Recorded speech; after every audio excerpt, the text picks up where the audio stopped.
तो स्टूडेंट्स अब हम लोग करने वाले हैं class 10 science biology part chapter number 8 that is how do organisms reproduce. पहले हम लोग कुछ क्वेश्चंस करेंगे and then we will do the topic sexual reproduction. चलिए स्टार्ट करते हैं।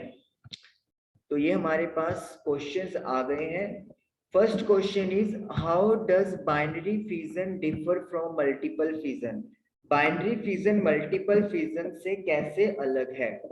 आपको पता है बाइनरी फिजन में unicellular organism divides its cell into two equal halves. Binary fission में अपना सेल दो इक्वल हिस्सों में डिवाइड कर देते हैं unicellular organisms, for example amoeba, लिशमेनिया etcetera. लेकिन मल्टीपल फिजन में क्या होता है, एक यूनिसेलुलर ऑर्गेनिज्म अपने सेल को बहुत सारे सेल्स में डिवाइड कर देता है, जैसे कि आपकी बुक में एग्जांपल दी हुई है प्लाज्मोडियम की। तो बाइनरी में एक सेल सिर्फ दो में डिवाइड होता है, लेकिन मल्टीपल में बहुत ज्यादा सेल्स में बन जाते हैं। Second question, how will an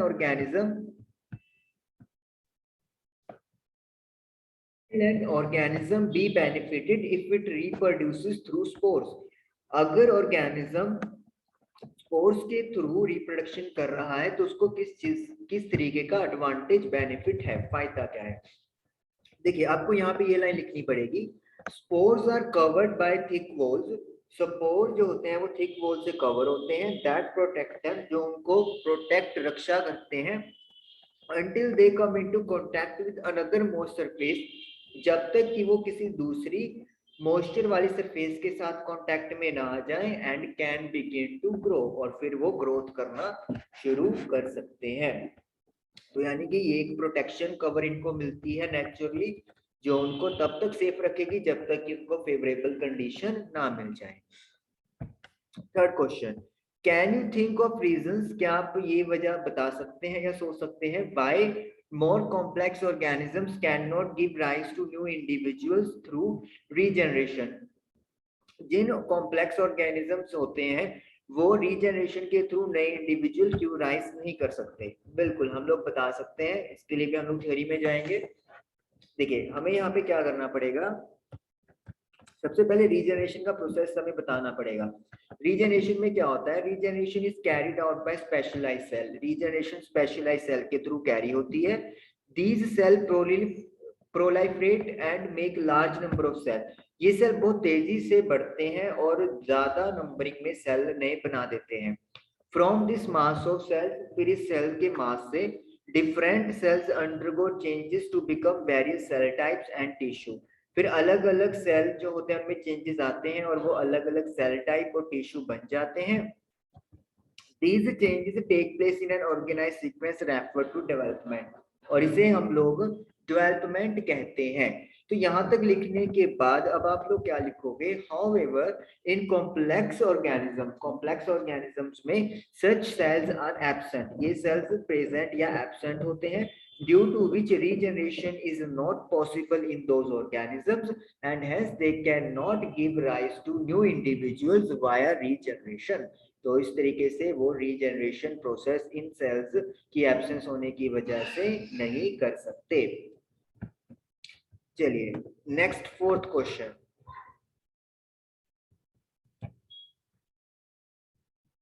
okay it is taking some time, yes.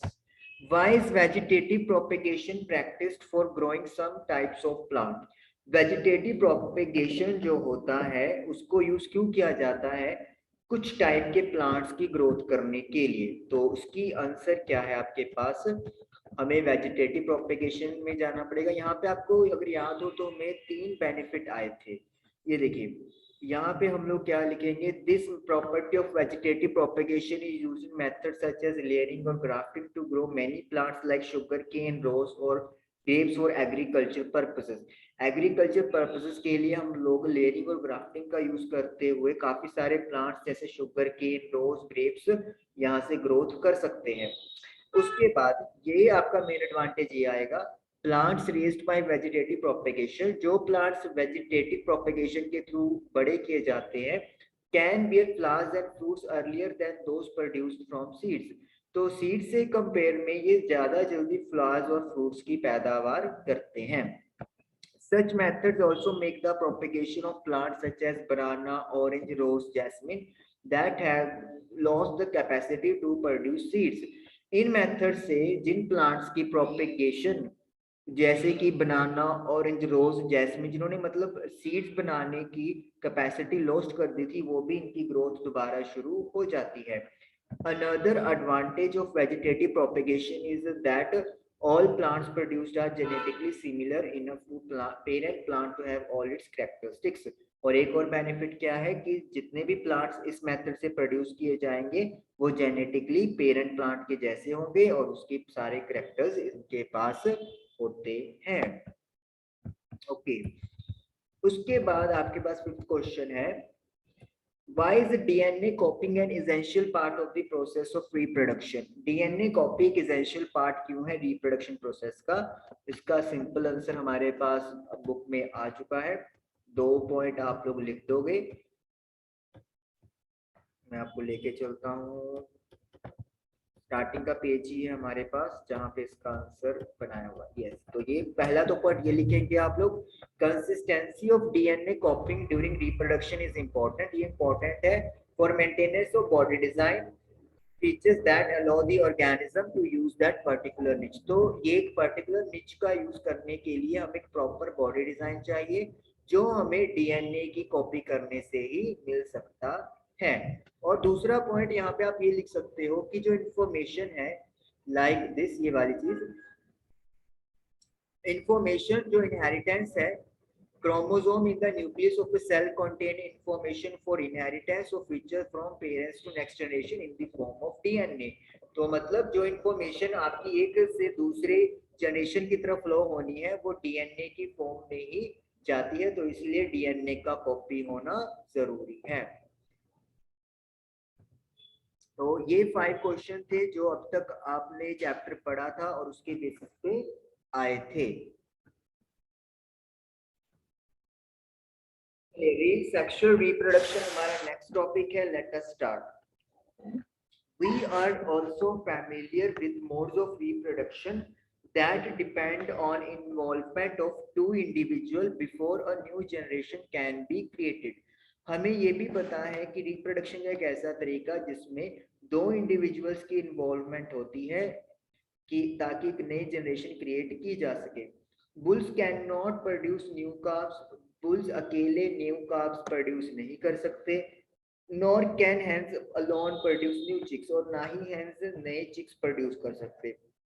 In such cases, both sexes, male and female, are needed to produce new generation. तो ऐसे केसेस में दोनों सेक्स होने जरूरी है, mails and females. What is the significance of this sexual mode of reproduction? अब इस sexual mode का क्या यूज है रिप्रोडक्शन करने का? Are there any limitation of the asexual mode of reproduction? क्या कोई लिमिटेशन भी है असेक्सुअल मोड ऑफ रिप्रोडक्शन की, which we have been discussed above, जो हमने ऊपर मोड डिस्कस किए हैं. चलिए, now topic is why the sexual mode of reproduction. Sexual mode reproduction का होना क्यों जरूरी है? The creation of two new cells from one involves copying of the DNA as well as of the cellular apparatus. हमने ये पढ़ा है कि जब 2 नए सेल की क्रिएशन होती है तो उसमें क्या होता है, डीएनए की कॉपी होती है और सेलुलर अपैरेटस की भी कॉपी होती है. The DNA copy mechanism, as we have noted, cannot be absolutely accurate. और ये भी हमने पढ़ा है कि डीएनए कॉपी करने का जो मैकेनिज्म तरीका है वो पूरी तरीके से एक्यूरेट या 100% नहीं है. And the resultant errors are a source of variation in population of organism. और जिसकी वजह से जो एरर्स आते हैं उससे ऑर्गेनिज्म की पॉपुलेशन में वेरिएशन यानी कि चेंजेस मिलने दिखाई देते हैं. Every individual organism cannot be protected by variation. हर अकेला ऑर्गेनिज्म वेरिएशन के थ्रू प्रोटेक्टेड नहीं किया जा सकता. But in a population, variation are useful for ensuring the survival of the species. लेकिन पॉपुलेशन के अंदर वेरिएशन जो है वो स्पीसीज की सर्वाइवल को इंश्योर कर देते हैं। जैसे कि हमने देखा था कि बैक्टीरिया का एक ग्रुप था जो पानी में रह रहा था, लेकिन सडनली उसका टेम्परेचर इंक्रीज हो गया, तो अगर कुछ बैक्टीरिया वहां पे बच गए तो वो स्पीसीज को कंटिन्यू करते रहेंगे। It would therefore make sense if organism came up with reproductive modes that allowed more and more variation to be generated।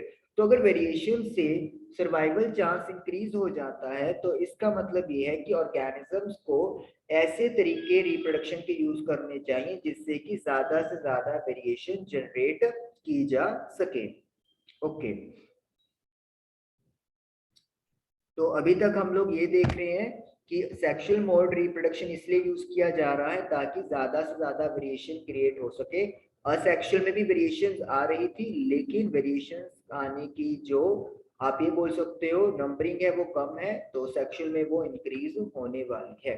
चलिए, while DNA copying mechanism are not absolutely accurate, अब जबकि DNA copy करने का mechanism absolutely सही नहीं है या accurate नहीं है, सही नहीं कहेंगे हम लोग यहाँ पे 100% करेक्ट या मतलब एक्यूरेट नहीं है, they are precise enough to make the generation of variation a fairly slow process.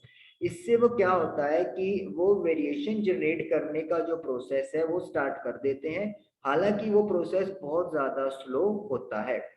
If the DNA copying mechanism were to be less accurate, many of the resultant DNA copy would not be able to work with the cellular apparatus and would die। अगर DNA mechanism का copy करने का mechanism कुछ ज्यादा ही accurate कम हुआ तो इससे क्या होएगा, जो रिजल्टेंट डीएनए की कॉपी बनेगी वो सेलुलर अपरेटस के साथ काम नहीं कर पाएगी और इवेंचुअली उसकी क्या हो जाएगी, डेथ हो जाएगी। So how can the process of making variants be speeded up. तो फिर वेरिएशन बनाने की जो प्रोसेस है उसको स्पीड कैसे दी जा सकती है। Each new variation is made in a DNA copy that already had variation accumulated from previous generation। हर नई वेरिएशन जो डीएनए कॉपी में बनती है उसके पास वो वेरिएशन पहले से ही होती है जो पिछली जनरेशन प्रीवियस जनरेशन में आ चुकी होती है।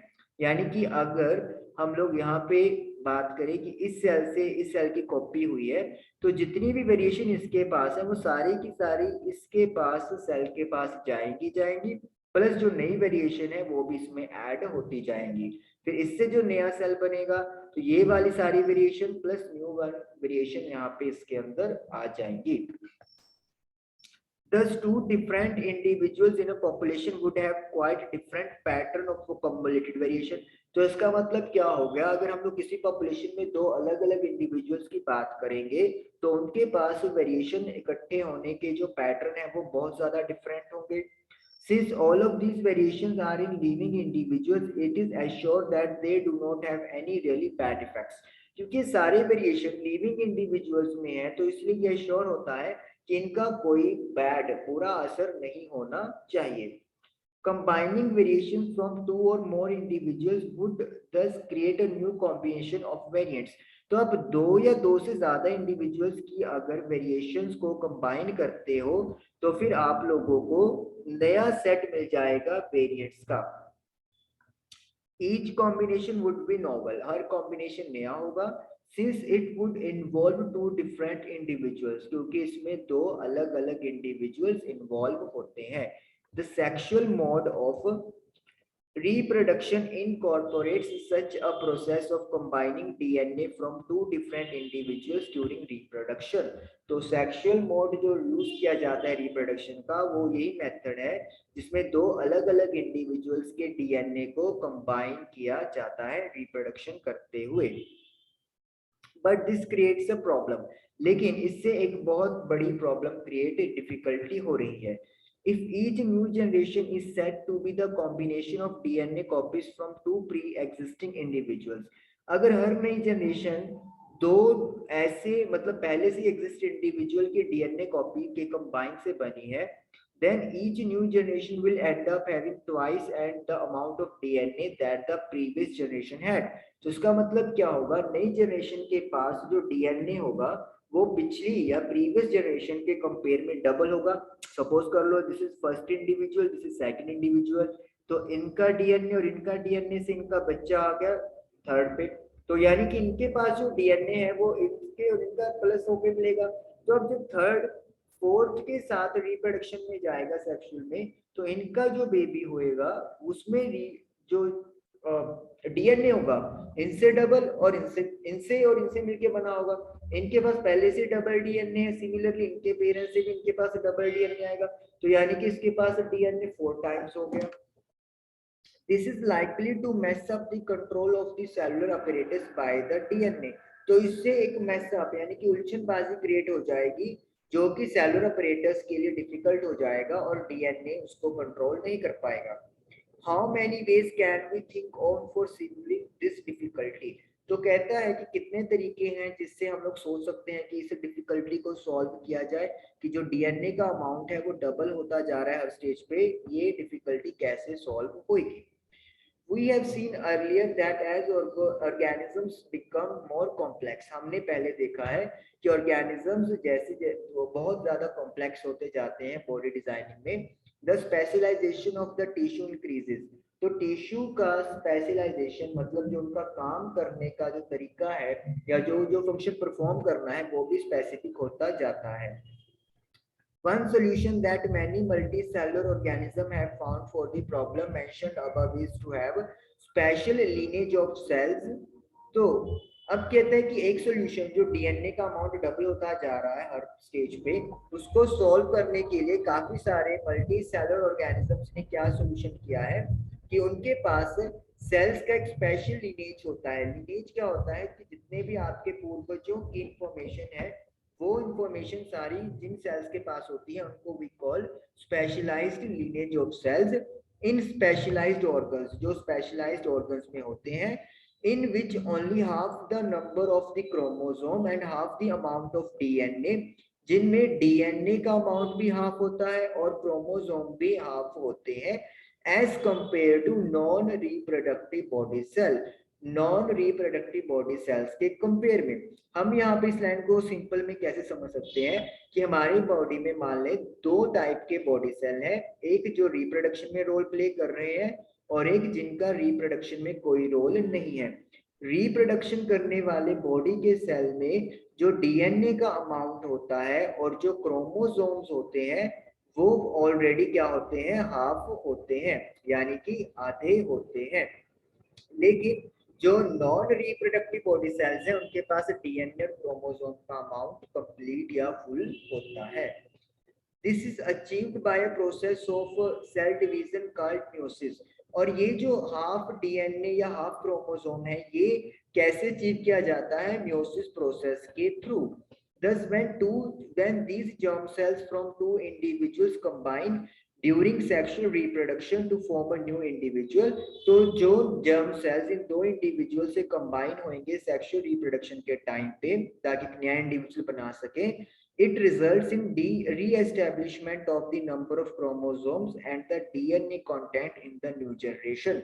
तो इससे नई जनरेशन में क्रोमोसोम की नंबरिंग और डीएनए का कंटेंट दोबारा से रिस्टोरेशन हो जाता है। देखिए हाफ डीएनए का अमाउंट या हाफ क्रोमोसोम की नंबरिंग एक पेरेंट से चली जाएगी और हाफ वाले डीएनए और क्रोमोसोम की नंबरिंग दूसरे पेरेंट से चली जाएगी। तो हाफ प्लस हाफ 1, यानी कि जितना डीएनए पहले पेरेंट्स में था उतना ही डीएनए आगे बच्चे में जाएगा। तो जर्म सेल्स क्या होते हैं, ये वो गैमेट्स हैं, जर्म सेल्स हैं जिनके थ्रू रिप्रोडक्शन प्रोसेस आगे चलती है। If the zygote is to grow, देखिए जब मेल और फीमेल के जर्म सेल्स मिलते हैं तो जो फर्स्ट स्ट्रक्चर तैयार होता है उसको जायगोट बोला जाता है। तो जायगोट ने अगर ग्रोथ करना है and develop into an organism, और एक ऑर्गेनिज्म में डेवलप करना है which has highly specialized tissue and organs, जिनके पास बहुत ज्यादा हाईली स्पेशलाइज्ड टिश्यू और ऑर्गन्स होते हैं, then it has to have sufficient stores of energy for doing this। तो इसके पास एनर्जी का स्टोरेज होना चाहिए सफिशिएंट, ताकि वो उस एनर्जी का यूज करके अपने आप की ग्रोथ और डेवलपमेंट करवा सके। In very simple organisms, it is seen that the two germ cells are not very different from one another। जो ऑर्गेनिज्म सिंपल बॉडी डिजाइन वाले होते हैं ये देखा गया है कि उनमें जो दो जर्म सेल्स हैं यानी कि male germ cell and female germ cells वो एक दूसरे से ज्यादा अलग नहीं है और मे इवन भी सिमिलर, और हो सकता है कि एक जैसे ही हों। But as the body design becomes more complex, लेकिन जैसे बॉडी डिजाइन ज्यादा कॉम्प्लेक्स होता है, the germ cells also specialise, तो जर्म सेल भी स्पेशलाइज हो जाते हैं। One germ cell is large and contains the food stores, एक जर्म सेल का साइज बड़ा होता है और उसके अंदर फूड स्टोर रखता है। while the other is smaller and likely to be motile, जबकि दूसरा जर्म सेल छोटा होता है और वो मूव कर सकता है। मोटाइल मूवेबल मतलब एक से दूसरी जगह पे जा सकता है। Conventionally, the motile germ cell is called male gamete and germ cell containing the stored food is called female gamete. तो conventionally मतलब जो चीज एक्सेप्ट की गई है उसके अकॉर्डिंगली जो जर्म सेल का साइज लार्ज है और उसके अंदर फूड स्टोर है उसको फीमेल जर्म सेल माना गया है, और जिसके जो मोटाई जो मूव कर सकता है जर्म सेल उसे मेल गैमेट बोला गया है। तो फीमेल के गैमेट के पास फूड स्टोरेशन है और मेल के जो गैमेट है वो मूव मोटाइल हो सकता है। We shall see in the next few section how the need to create these two different types of gametes give rise to differences in the male and female reproductive organs. अब हम लोग कुछ section में देखने वाले हैं कि किस तरीके से दो अलग अलग गैमेट्स की क्रिएट होता है ताकि मेल और फीमेल रिप्रोडक्टिव ऑर्गन्स में डिफरेंस क्रिएट होए, and in some cases difference in the bodies of the male and female organisms, और साथ में ही मेल और फीमेल ऑर्गेनिजम्स की बॉडीज में भी डिफरेंस हम लोग देखेंगे। तो next is sexual reproduction in flowering plants. Let us do this topic. The reproductive parts of, just a minute, okay, the reproductive parts of angiosperms are located in the flower. Flower के अंदर angiosperms में जो reproductive parts होते हैं जिन्होंने reproduction करना होता है वो फ्लावर के अंदर होते हैं। एंजियोस्पर्म्स क्या होते हैं? जिनके सीड्स मेट नहीं होते, छुपे हुए होते हैं। You can say like that also. You have already studied the different parts of a flower. आपने फ्लावर के अलग अलग पार्ट्स ऑलरेडी पढ़ लिए हैं। Sepals, petals, stamens and pistil. Stamen and pistil are reproductive parts of a flower which contain the germ cells. Stamens और pistil flower के reproductive parts होते हैं जिनके पास germ cells होते हैं। What possible functions could the petals and sepals serve? Petals और sepals क्या function perform कर सकते हैं? जो पेटल्स होते हैं वो अट्रैक्शन देते हैं इंसेक्ट्स को ताकि यहाँ पे हनी वगैरह का प्रोडक्शन हो सके, और सेपल जो होते हैं वो प्रोटेक्शन का काम करते हैं, ये इंसेक्ट्स वगैरह से आप कह सकते हो। दी फ्लावर में भी यूनिसेक्सुअल, फ्लावर यूनिसेक्सुअल हो सकता है। पपाया और वाटरमेलन इसके एग्जांपल है।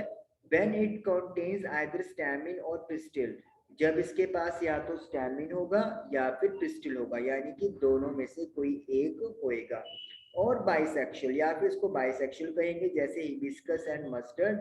When it contains both stamen and pistil, जब इसके पास दोनों स्टैमिन भी है और पिस्टिल भी है तो उसे we call bisexual. Stamen is the male reproductive part. Stamen male reproductive part है and it produces pollen grains that are yellowish in color. और ये pollen grain produce करता है जिनका color yellow होता है। You must have seen this yellowish powder that often sticks to our hands if we touch the stamen of a flower. आपने देखा होगा कि अगर आप फ्लावर के स्टैमेन को टच कर लेते हो तो येलोइश पाउडर आपके हाथों पे चिपक जाता है। Pistil is present in the centre of flower. Pistil जो है वो फ्लावर के सेंटर में प्रेजेंट होता है। ये वाला जो पूरा पार्ट है दिस इज पिस्टिल, देख सकते हो आप। Pistil and is the female reproductive part. तो स्टैमिन अगर मेल है तो पिस्टिल यहाँ पर फीमेल रिप्रोडक्टिव पार्ट है। It is made up of 3 part. तो पिस्टिल के आगे 3 पार्ट्स हैं। Let us study. चलिए देखते हैं 3 पार्ट्स कौन कौन से हैं। The swollen bottom part is the ovary. जो फूला हुआ नीचे वाला हिस्सा है उसे ओवेरी कहेंगे। Middle elongated part is style. बीच वाला जो लंबा हिस्सा है उसे स्टाइल कहेंगे। एंड टर्मिनल पार्ट जो स्टार्टिंग पार्ट है विच में बी स्टिकी, जो चिपचिपा हो सकता है, इज द स्टिग्मा, तो उसको हम लोग स्टिग्मा कहेंगे। तो आप यहाँ से देख सकते हो पिक में, दिस इज ओवेरी, ये बीच वाला हिस्सा हो गया पतला स्टाइल, और ये stigma part, terminal part, it may be sticky, ये चिपचिपा हो सकता है।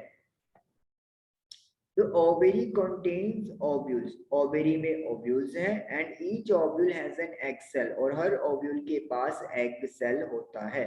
The male germ cell produced by pollen grain fuses with the female gamete present in the ovule. जो मेल जर्म सेल है पोलन ग्रेन ने प्रोड्यूस किया है वो फीमेल गैमेट के साथ फ्यूज होगा, और फीमेल गैमेट कहाँ पे प्रेजेंट है? ओव्यूल के अंदर, यानी कि ओवेरी में ओव्यूल है, ओव्यूल में एग सेल है जो कि फीमेल गैमेट है। This fusion of germ cell or fertilization gives us the zygote which is capable of growing into new plant. तो जब germ cells का आपस में जुड़ाव होता है, फ्यूजन होता है, इस प्रोसेस को we call fertilization, उससे हमें फर्स्ट स्ट्रक्चर जो मिलता है उसे जाइगोट बोलते हैं, जो कि एक नए प्लांट में ग्रोथ कर सकता है। Thus the pollen needs to be transferred from the stamen to the stigma. Pollen को स्टैमेन से स्टिग्मा में ट्रांसफर करने की जरूरत होती है। If this transfer of pollen occurs in the same flower, अगर ये एक ही फ्लावर में अंदर ट्रांसफर हो रहा है, it is referred to as self pollination, इसे सेल्फ पॉलिनेशन कहेंगे। ऑन दी अदर हैंड, लेकिन दूसरी तरफ, if the pollen is transferred from one flower to another, एक फ्लावर से दूसरे फ्लावर में अगर पोलन का ट्रांसफर हो रहा है, it is known as cross pollination, तो इसे क्रॉस पॉलिनेशन कहा जाएगा। This transfer of pollen from one flower to another is achieved by agents like wind, water or animals. तो पोलन का ट्रांसफर एक फ्लावर से दूसरे पे हो रहा है तो वो अचीव किया जाएगा हवा, वाटर या फिर एनिमल्स के द्वारा। तो ये क्वेश्चन आपका बन सकता है सेल्फ पॉलिनेशन और क्रॉस पॉलिनेशन के बीच का डिफरेंस, और क्रॉस पॉलिनेशन कौन कैसे होता है उनके बारे में लिखें, तो ये भी आपसे पूछा जा सकता है। After the pollen lands on the suitable stigma, जब पोलन एक सुटेबल स्टिग्मा के ऊपर लैंड करता है, it has to reach to the female germ cell which are in the ovary, तो इसको ओवरी में पहुंचना है क्योंकि ओवरी में ओव्यूल है और ओव्यूल के अंदर एग सेल है जो कि फीमेल जर्म सेल है। For this a tube grows out of pollen grain, तो एक ट्यूब की ग्रोथ हो रही है and travels through the style to reach the ovary, और वो जो ट्यूब है वो स्टाइल के थ्रू होती हुई ओवेरी तक पहुंच रही है। यू कैन सी ये वाला ट्यूब पोलन ट्यूब है, ये वाला देखिए आप स्टिग्मा से स्टार्ट हो गया है, और ये स्टाइल है, ये स्टाइल की आउटर बाउंड्री है, उस स्टाइल के अंदर एक पोलन ट्यूब है जो कि ओवेरी के अंदर जो ओव्यूल है और ओव्यूल के अंदर एक्सेल है वहां तक पोलन ग्रेन को पहुंचा रही है। आफ्टर फर्टिलाइजेशन, फर्टिलाइजेशन होने के बाद zygote divides several times to form an embryo within the ovule, तो जाइगोट अपने आप को बहुत बार डिवाइड करता है ताकि वो एम्ब्रियो में कन्वर्ट हो जाए ओव्यूल के अंदर ही। The ovule develops a tough coat, ovule एक टफ कोट, एक हार्ड कोटिंग डेवलप कर लेता है and is gradually converted into seed, और वो फिर धीरे धीरे किसमें? बीज में बदल जाता है। The ovary grows rapidly, ovary बहुत तेजी से ग्रोथ करती है and ripens to form a fruit, और पक के एक फ्रूट में बदल जाती है। Meanwhile, जबकि पेटल्स, सेपल्स, स्टैमिन, स्टाइल और स्टिग्मा ये सुंगड़ जाते हैं और गिर भी सकते हैं। Have you ever observed any flower part still persisting in the fruit? क्या आपने कभी देखा है कि फ्रूट में कोई ऐसा पार्ट हो जो अभी भी यहाँ पे लगा हुआ हो?